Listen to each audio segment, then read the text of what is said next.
Hey, it's Jim, and this is FRM Part II, the topic on credit risk measurement and management, and the chapter on fundamentals of credit risk.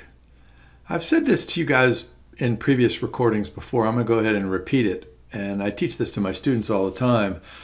The fundamentals of credit risk can be described in the following manner. You need to identify the risk, you need to quantify the risk, and you need to manage the risk. Now, GARP, kind of has a little bit of extra subtleties in there, and you guys know that back from Part 1. But I found it super interesting that one of the first sentences in the second section of this chapter says something like, "Long gone are the days in which identifying credit risk was an easy task." And that's pretty much what this chapter tries to capture. It's really an introductory chapter. It is a fundamental introductory chapter. And we're going to talk about, kind of a broad range of credit risk. And you'll see this in the learning objectives. So you shouldn't be surprised to see some action words that sound like define and explain and identify. And so hopefully during the next 30 minutes or so, I'll give you some good ideas and a sense of what are some good potential questions on the exam. So let's go ahead and get to this. What is credit risk? And you have to go back to Plato, who lived really, really long time ago. And he was kind of the first one that ever wrote this down. He didn't really talk much about contracts, but he did have some kind of philosophy about the consequence of failing to deliver on a contract. I mean, who knows what the contracts were, what is that, 2,500 years ago or so. But clearly there were contracts about eating, right? You had a farmer over here, and you had people over here who were hungry. So there had to be some kind of contracts back there. So what does this mean in relation to it's no longer an easy task to identify the risk? Well, let's go ahead and define what is that credit risk. So I always tell my students that you got to think of this, I don't want to use the word holistic, but at least maybe on a global level. Credit risk means lots and lots of things, but essentially what it means is that somebody promises to do something. In other words, another entity in which you sign a contract promises to do something and that other party fails to do it. So look at the second teardrop point. This is what I like, and this is what I emphasize to my students.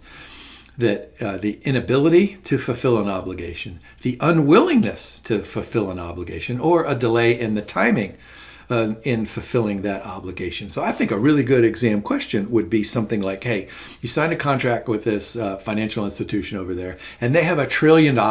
What is your credit risk? And you're thinking, well, they have the ability to pay, which implies that they're probably going to honor the timeliness of the pay. But somebody at the bank might look over at you and say, you know what, I don't really like you. I'm not paying you.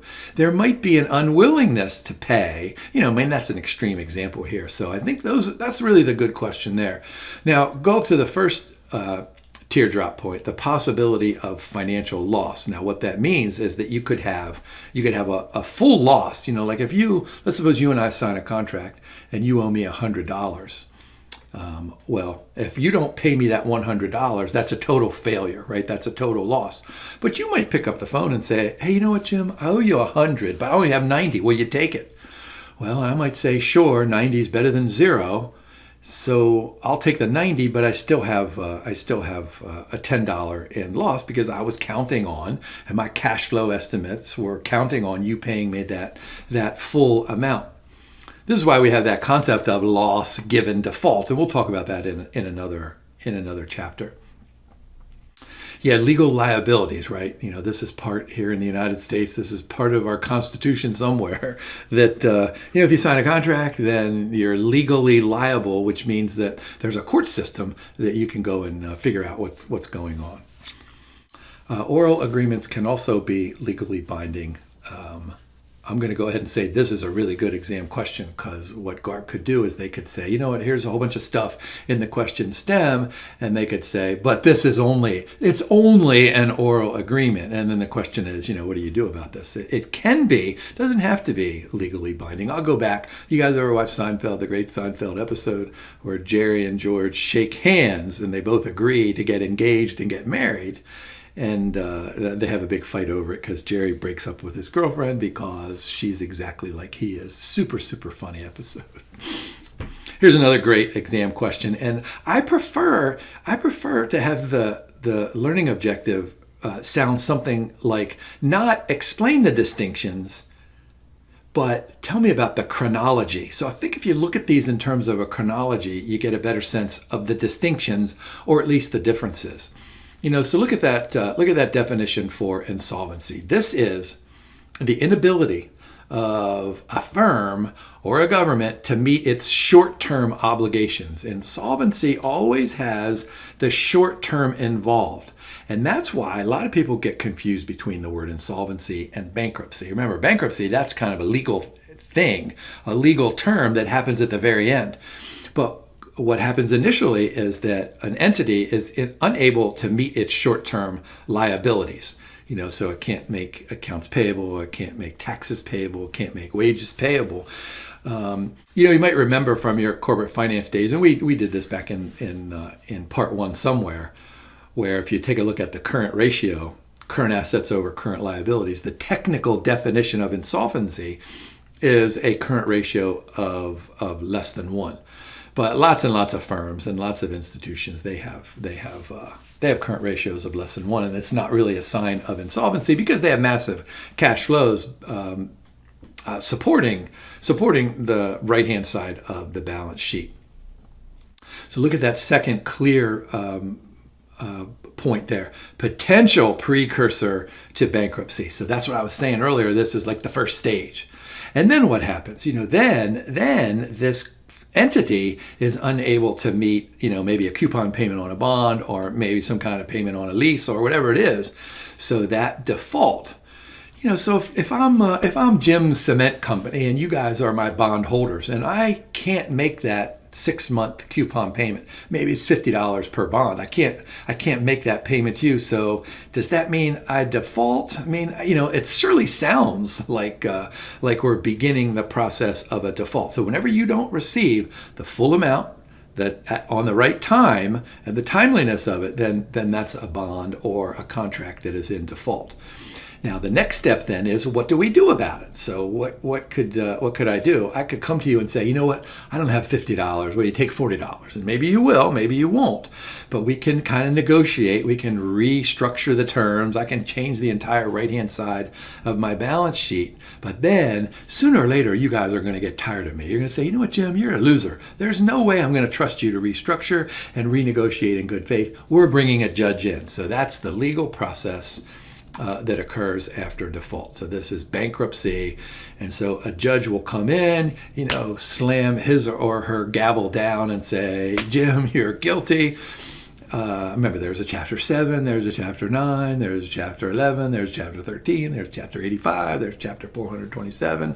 I don't know how many chapters there are in bankruptcy, but you get the idea that the judge is going to say something like, you know what, taking a look at this scenario, you're better off doing something. Maybe it's, why don't you issue some preferred stock, use the proceeds to pay off the bondholder, pay and promise the preferred shareholders, a higher required return than currently, et cetera, et cetera. I mean, there's all different sorts of ways that you can come out of bankruptcy with the organization or the entity intact. So that's the good question. I think if you remember chronology along that timeline, I think that'll work out. Let's take a look at some examples that may or may not occur. I think that GARP could easily say in a question stem, hey, here's a company. They have rapidly expanded because of an initial increase in the demand for its product line. So they issue a bond. Maybe the bond is, a couple $100 million or $10 billion, right? This is a massive amount of borrowing. And so what happens? Well, the bondholders are going to say, yeah, we'll happily lend you this capital, but you need to make us a promise. What is that promise? So we sign a legal and binding contract. The firm says, I promise to pay interest, I promise to pay principal according to this timeline, et cetera, et cetera. So how is this thing successful? Well, if the product line is successful, well, then the credit risk is going to be low, right? It's supported by sustainable operating cash flows. But what if the product line stinks? maybe I'm a company like Jim's Tissue Company, right? And I say, you know what? I'm going to introduce a new form of tissue paper that's made out of sandpaper, right? And it when you blow your nose, it rips off the skin and tears out your cartilage. Who's going to buy that product line? Now, of course, that's a super silly example, and none of you guys would buy my bonds because it's a failure. But let's just suppose that it's not that extreme of a case. Maybe it's supposed to be soft tissue paper, but it turns out to not be, right? So look at the cash flow issue up on that top right. This is what I've been talking about. As long as the cash flows are sufficient, then there's very low credit risk. But as soon as those cash flows diminish. Now remember, cash flow is simply, it's simply kind of a margin. Think of it as revenues minus all expenses. And we'll talk about, cash flow calculations in different chapters. But if the cash flows from the product line are not sufficient to meet the interest and principal payments, well, then credit risk goes like this, right? So then what happens? We have the inability to pay. Then we have the conversation between the issuing firm and the bondholders, what are we going to do about it? And then, all right, default, we're going to go into bankruptcy, and nobody's happy at bankruptcy. Whenever you read articles in the Wall Street Journal about bankruptcy proceedings, you never see people high-fiving each other when it's over with. So not only do the bondholders lose, but other creditors might lose, shareholders might lose, all the stakeholders that are out there. So this is not a good example of a successful expansion. How about if we go back, a couple of decades ago, because of some substantial economic problems that started, maybe back in 1999. And then clearly they expanded into 2000 and 2001. What the Argentine government did was to manage that, essentially it was exchange rate risk, but that was layered on top of credit risk because bondholders, they invested in their bonds. A lot of banks invested in Argentina. So they forcibly, that's the key word, converted dollar denominated accounts into the local currency. Now, this was essentially a constitutional crisis. I don't have tremendous details about this, but I do remember that Argentina had 3 or 4 presidents in a couple weeks' time. The Supreme Court got involved. They said that this was unconstitutional, and then they thought it might be constitutional. Nevertheless, if you were a bondholder in one of these bonds, you were not happy about it. So there's repayment challenges, widespread financial instability, and credit risk. So look at that market instability. I think that's a good question about, what's the consequence of a government doing something to its currency? How does that impact credit risk? Well, there's a really good answer there. And then, of course, look at the bottom row, long-term effects. The consequences of politicians' actions, they don't last for just a week. They last for, sometimes decades.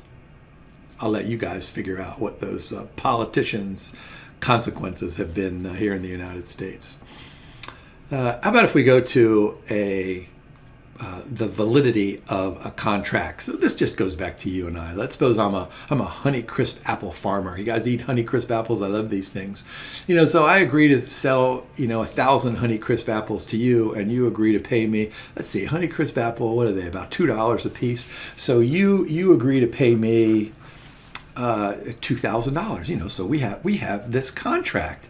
And maybe I deliver to you some Honeycrisp apples that have worms in them. Maybe they have bruises in them. Maybe they're really tiny Honeycrisp apples and you were expecting big, juicy Honeycrisp apples. And then maybe, on the other hand, I give you all these Honeycrisp apples and they're beautiful, and you just decide not to pay, right? So we have this negotiation, and we might recover, we might be able to do business, but one of the big consequences of the terms of violating a contract is not so much. Clearly it's a big deal when you violate that contract for that specific transaction, but then what happens in the future?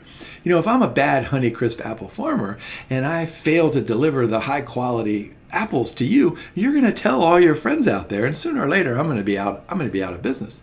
And it works the other way as well. I'm going to tell people, hey, don't sell to that person over there. So let me just go back here quickly. I like these as potential exam questions. The question stem says something like, here's a scenario. What are the consequences?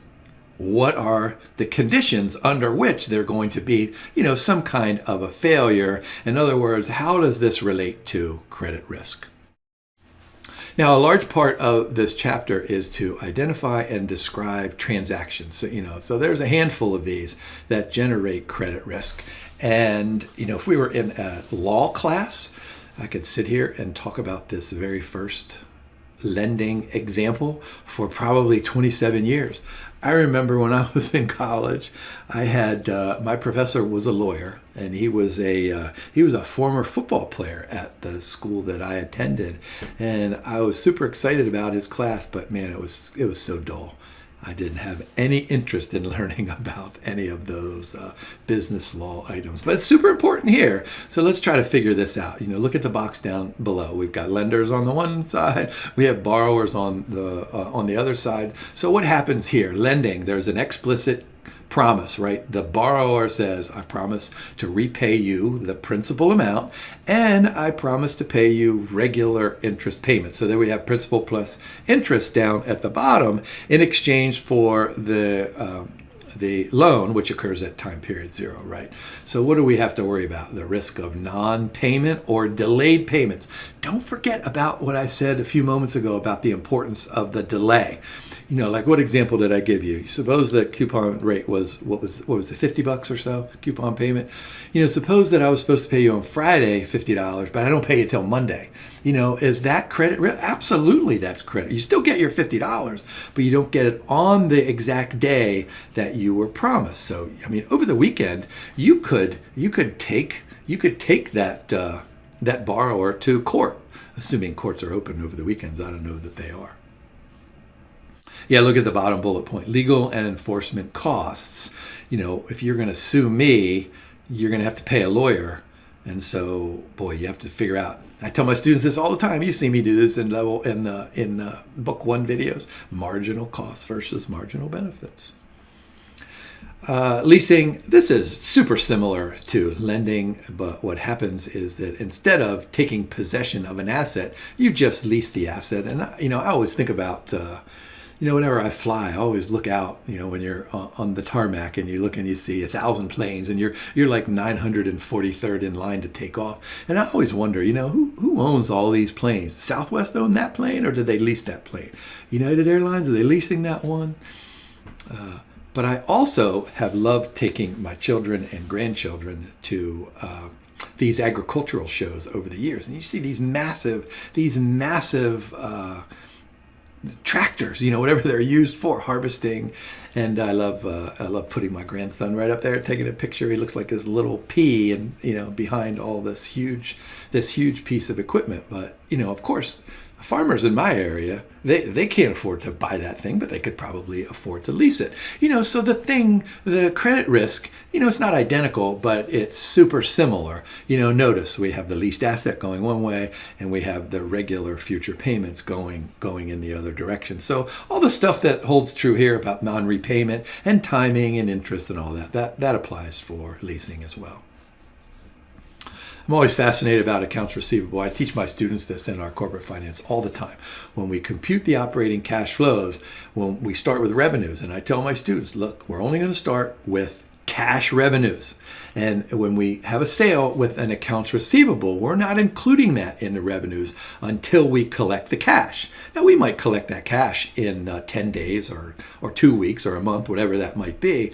But I tell my students that's so important in computing the operating cash flows is cash only. And that's pretty much what happens here. So if you extend credit, you're saying to somebody out there, hey, you know what? Here's $1 million worth of my product or service. Pay me in a month. Well, what might happen? You might get a delay. You might not get your money. You might get half of your money. You might get whatever. And so look at the bottom, the loss of face amount of the receivable. And then remember, there's an opportunity cost, because if someone's not paying you, then that's capital that you have to find somewhere else. So those additional operating costs, that's clearly there's some explicit additional operating costs, but there are also some opportunity costs in there as well. I remember when I was an undergraduate student sitting in my first accounting class, and the professor moved on to this idea of like prepaid rent and prepaid insurance. And I kept thinking to myself, gosh, why would anyone prepay something? You know, that sounds like risk. Yeah, that's credit. That's what, and even as a 20-year-old, I figured this out. And then it dawned on me that, you know what, you prepay these things because the entity over there is requiring that you prepay these things, like automobile insurance, right? You have to prepay that. Life insurance, you have to prepay that. And you know, I serve on a committee here that in our area in which we try to help people out. And I found that landlords in our area are now requiring 2 months of rent before they will lease one of their apartments to individuals or families. And I keep thinking, oh my gosh, $1,500 a month times $3,000. Who can come up with $3,000? So what does that mean? That means all the same things that we've talked about before. But look at the fourth bullet point there: business interruption costs. And then you have to worry about the delivery of the quality of the product. Think about if you prepaid, what was that, $2,000 for my Honeycrisp apples, and I sent you a bunch of really tiny Honeycrisp apples, some that had bruises on them, some that had worms on them, some that were covered in the bubonic plague. All sorts of things that can go wrong. That's credit risk. Most of you work in the financial institutions industry, so I don't need to tell you about the deposits. I do love looking at some history shows on my phone or on the TV about these people who wait in line. They go around, looking for 1932. And look for a picture of a financial institution for a run on the bank, and you see people waiting in line. And these were poor people back in those days, right? In the middle of a depression, and the financial institution has their last dollar, and they're trying to get it out. Now, of course, in this whole credit risk under deposits, you need to think about what do state governments, what do federal governments say about it in terms of insurance. Because at least in our country here, FDIC, they'll support up to a couple $100,000, whatever it is. Contingent claims, insurance policy claims. I'm certain that you guys have been just like I was recently, where you go and you get a prescription filled, and the nice person behind there says that'll be $627. Your insurance company denied this claim. So health insurance, car insurance, homeowners insurance, make sure those of you have homeowner policies, you look at it and worry about, we worry about flood insurance. You have to have an extra rider on flood insurance. My house, we have a sump pump down there, and I go down there all the time to make sure my sump pump works. Look down at the bottom there, the financial health of the insurance company, or it could be a pension as well, these contingent claims. That's going to determine that level of credit risk. And then this is one of my favorite topics, derivative securities. I got to talk about these things for hundreds of hours, maybe even thousands of hours. And so, what you and I agree to do in a derivative transaction is that we agree to do something in the future. Like I'm not gonna sell you my Honeycrisp apples today, but we may sign a futures contract or a forward contract or maybe even a swap contract where I say something like, hey, in 27 days, I'll send you 2,000 Honeycrisp apples, and you could send me 5,000 peaches. Or you could send me a new car, or you could send me whatever the cash value is, right? So these derivative transactions, and typically that's probably not going to happen between you and me. There'll be somebody in the middle, and that somebody in the middle, at least if it's an organized exchange, we call that a clearinghouse corporation, or some third party who writes a separate contract to both of us. So the credit risk depends not on you or me, but it depends on that third party in there. But this one is really important. Notice down at the very bottom, we have this term volatility. And so not only does the general risk, but credit risk depends on the volatility of that underlying asset. Now, what's the standard deviation of a Honeycrisp apple? I'm going to guess it's pretty low. But if we're talking about, instead of us agreeing to swap Honeycrisp apples for automobiles, let's suppose that we agree to swap Honeycrisp apples for the S&P 500 index, or the return on Amazon stock. You can see how volatility plays a role in this, because look, on the settlement date, if we had a contract and let's say you were supposed to pay me, what did I say, $2,000 for my Honeycrisp apples, and let's suppose that the spot price of Honeycrisp apples is now a penny. So you could go out and buy your Honeycrisp apples for just $1 or whatever that turns out to be. So you're going to hide from me, right? You're not going to pay me that $2,000 or $5,000 or whatever that we agreed. And I'm going to have to chase after you. I'm fast, but I'm still 62. So the volatility of the underlying asset is going to determine that credit risk. Because if there's lots and lots of standard deviation, there's a chance that the derivative price, let's call it a forward price or a futures price, is going to be far away from the current market, the current spot price of whatever that underlying asset is. All right, so what do we do there? We took a look at the types of the transactions. Now we're going to take a look at the entities that are exposed to credit risk. So financial institutions, of course, what does a financial institution do at its base level? It accepts deposits and it makes loans. And so in the acceptance of deposits, there's all different sorts of credit risks that go on the right-hand side of the financial institution's balance sheet. But then the question is, what do they do? What does a financial institution do with all of that capital that they raise on the right-hand side of the balance sheet? Well, of course, the first thing is that they make loans, right? So there's the substantial credit portfolio. But they also buy bonds, which is very, very similar, and they can buy shares of stock. I mean, they can do whatever they want. They could go out and they could take $1 million and go to Las Vegas and bet it on the red. Now, that's probably not part of the financial institution's acceptable policies outlined in the corporate charter or whatever it is, whatever document is that outlines acceptable behaviors. But you get a sense here that the major sources of credit, of course, are the loans, the lines of credit, and any derivative transactions that occur. Now, the bank is super happy to accept any type of collateral. So when I go out and buy a house, what do? I put the value of the house up as collateral. So if I fail to meet my monthly mortgage payments, what can the banker do? The banker can come in and move into my basement. Now, of course, the banker's not going to do that, but the banker's going to come in and say, hey, Jim, we're really sorry, but you need to pack up and leave because we're going to sell your house and pay off your loan. Notice the bottom row down there, derivatives creates additional credit risk exposure for all the reasons that I just mentioned in that previous slide. I tell my students that this is what they need to do when they grow up. They need to grow up and become some type of asset manager, whether it's a mutual fund, whether it's a hedge fund, whether it's a money market fund, whatever it is, because what people do every day is they throw money at you. So you come to work and you say, oh, look at all these people. They just sent me $27 billion and I need to figure out what to do with it. There's where the credit risk comes into play. Whether we're a money market mutual fund and we're trying to invest in a banker's acceptance. And let's go back to my Honeycrisp apple example.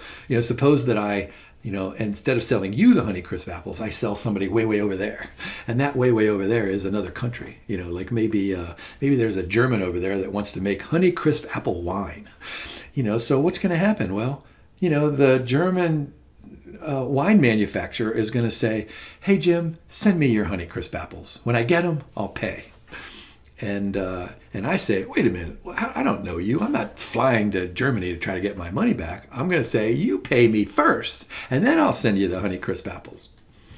And the German dude over there, he's saying, wait a minute, what if you send me the bubonic plague, like I mentioned earlier? So we're at a standstill. So what we do is we get a financial institution to guarantee both sides of the transaction. And so then this facilitates international trade.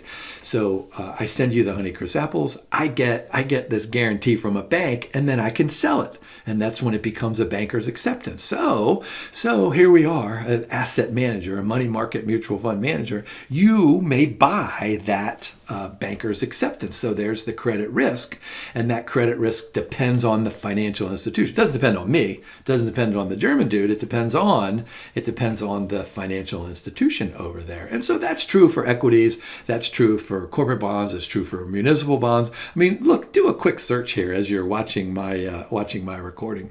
History of municipal bond defaults in the United States, and you'll get tons of these things out there. Emerging markets, et cetera, et cetera. So asset managers, they're exposed to credit risk all the time. Hedge funds, you got to go back to, somewhere around 1950. There was a dude named Jones who started the first hedge fund. And essentially what he said was, you know what, regular old equity mutual funds, they're dull because they invest in long positions on the floor of the New York Stock Exchange. I want to invest in short positions. So this dude, he just said, you know what, we're going to do long, we're going to do some short. This is all really cool stuff, finding over and undervalued securities. But when you start shorting, that brings in different kinds of credit risk. And hedge funds do this all the time, of course. Hedge funds are also well known for buying a corporate bond that is, let's say, C-rated, and they buy it for $427, and then the corporation, then they go through bankruptcy, they emerge out of bankruptcy court, they have a new product line, they're successful, and all of a sudden the bond is selling for $917. But that's still credit risk. So we have this extra credit risk in buying, distressed loans, whether it's just a bank loan, or if it's a bond that's nearing bankruptcy or emerging from bankruptcy. So there's that extra layer of credit risk for hedge funds. Now remember that hedge funds, they love to use derivative securities. So that adds just another layer of credit risk on top of all this other stuff that we're talking about. The reading does mention credit default swaps. These are some of the coolest things out there. I'm guessing you guys know this from previous conversations. That's really like insurance, insuring a bond. Insurance companies, yes. What does an insurance company do? It goes to its mailbox every day and it says, okay, all you policyholders, send me all your money, whether it's for the car, whether it's for your home, whether it's for your life, whatever it is, send me all this money. And then I'm hoping that you guys are good drivers. I'm hoping that nothing ever happens to your house. And I'm hoping that you work out and eat oatmeal every morning for breakfast so that you don't have heart attacks. So what does the insurance company do with all of this capital that it receives from the policy holders? Well, it sets a little bit aside, right? There's some category that we call it over there, but then it makes investments, right? It invests in shares of stock, it invests in bonds. Some insurance companies can invest in alternative assets. They do all this kind of stuff. Contingent claims, like if you do something, then I'll do something else. So this is another layer of credit risk. Pension funds, what do these things do? Pension funds say something like, oh, you know what? When you retire, we'll go ahead and pay you 70% of your salary. So pension fund managers have to make an investment in stocks and bonds and whatever it is and make certain that the duration of the assets and the duration of those liabilities are equal so that when we retire and we look in our bank account at the end of the month, there's our monthly benefit. Look down at the bottom row there. Federal pension funds are less exposed due to largely unfunded obligations. Yeah, this is a super interesting concept because most of these defined benefit plans are not fully funded. You guys know this. So pension funds, sometimes they have to take more risk than they would like. This is all sorts of crazy stuff that's out there that I worry about for the future, not just of my children, but the future of the economy. But clearly, we're investing in fixed income securities because we want to match the duration of the assets to the duration of the liabilities. That's probably a really good question about managing credit risk here. Corporations, of course, so I've talked about this throughout this slide and other chapters. We've had this conversation. Corporations have credit risk all the time. Just think of the right-hand side of the balance sheet. So, did I say right hand? I meant left-hand side of the balance sheet. So think about, what's their cash? Is there credit risk with cash? I don't know, maybe some. Gosh, should I mention this? I don't even want to mention this because it's not going to be part of your exam. But sooner or later, this is going to show up. What if this corporation has cash and then Bitcoin? I know a little bit about Bitcoin and blockchain, but I don't know a lot about it. I know enough to scratch my head and say, I don't have any idea what's going on over there. I understand the process. I think I understand the process. So cash, that has probably no credit risk. But then we have these accounts receivables that I talked about earlier. And then we have other kinds of receivables out there. Depending on what kind of investments that we make. So we need to manage that credit risk from our customers and from any kind of investments and any kind of derivative trading. Now, let me go ahead and say this. This is a great exam question. Take an example like a company like Kellogg, right? What does Kellogg do? Every day they buy corn because they have to make cereal and they have to make Pop-Tarts, right? So they're buying corn all the time. And so one way to manage that commodity price risk is to go into the corn futures market or, a swap market, however they want to do it. But that then adds another layer of credit risk to all of this other stuff. So don't focus on the top left of the balance sheet for corporations. Also think about the necessity for commodity, investing in commodities, whether it's corn for Kellogg, whether it's fuel for Southwest Airlines, whether it's sugar or milk or honey or whatever other kind of commodity out there. And then individuals, you guys know this, we're exposed to credit risk every day of our life. Am I exposed to credit risk when I go out every morning and get my newspaper? Sure, because, now you ready for this? This is how silly my thoughts were in my examples, is that I have a regular payment that comes out of my account and I pay the newspaper company. I still buy a newspaper because I need a physical copy, and I prepay. I prepay my newspaper. I think it's $29 a month, whatever. And, my wife says, why are we spending this money? And I'm like, hey, when I have my oatmeal in the morning, I need to read a paper. So I could walk out there and the paper's not there. Is that credit risk? Well, it's some kind of other risk because then I have to eat my oatmeal in silence. But surely it's credit risk because I didn't get my delivery on time on that day, et cetera, et cetera. There's that FDIC insurance that I was telling you about earlier. And then the last section of this chapter is, I think, really, really good potential for exam questions. So why do we want to, what did I say at the very beginning? Identify the risks, which is super difficult these days because of all the stuff we've talked about. And then quantifying the risk, which we don't do any of that in this chapter, but we quantify the risk in lots and lots of chapters here in book 2.